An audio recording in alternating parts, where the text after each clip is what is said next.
Mice Kings, Attack of the Dragons. Bring your travel bag. Sven frowned. This can't be true. There must be some wild mint somewhere. Then he questioned all of the Mice Kings to try to locate some. I just finished mine yesterday, last week, last month. Sven interrupted them. Enough, you fools! This is an emergency! Just then, another stone wrapped in parchment flew out of the slot in the door. I picked it up and quickly read it. Then I tugged on Sven's cape. Chief, I have to tell you something, I said. Later, Geronimo, he said. Can't you see I'm busy? But I couldn't give up. Excuse me, but it's really important. Geronimo, I have no time to chat with a smarty mouse king, Sven roared. I have a serious problem finding some wild mint. Do you know where to find some, you sniveling shrimp? I faltered.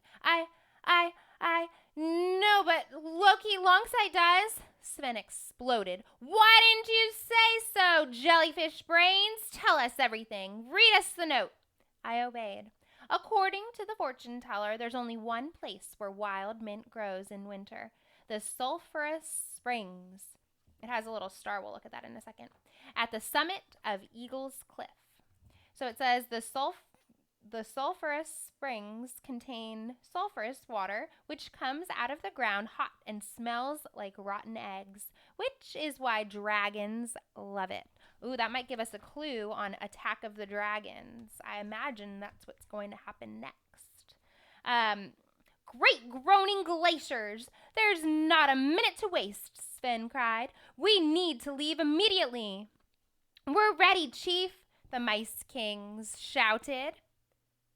Everyone was volunteering to go. That is, everyone except me.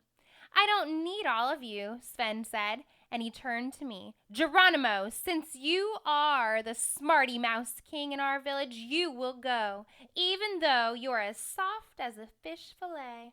Your cousin Trap will also go, since he's already wearing his travel pack, and since I don't really trust you two, your sister Thea will come too.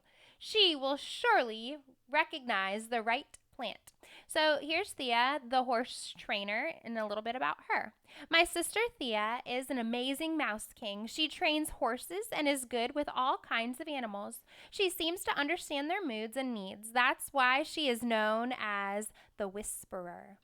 I bet she could even train a dragon if she tried. I was paralyzed with fear, but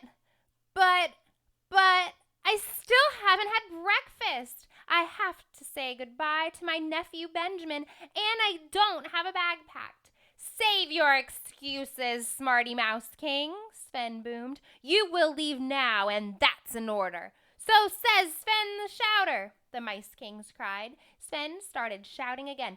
Thora! Bring your travel bag for Geronimo. Then I knew I couldn't refuse to go any longer. What would the brave Thora think of me? I hoisted her travel bag onto my back. Oof, it weighed as much as a mountain. Sven started shouting again. Quick, to the dock, he ordered.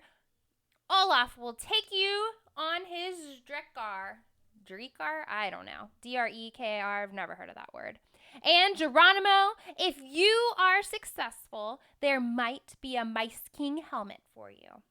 As soon as Olaf and his smelly ship were mentioned, my whiskers began to tremble with anxiety. I had traveled with him before, and it had been a disaster.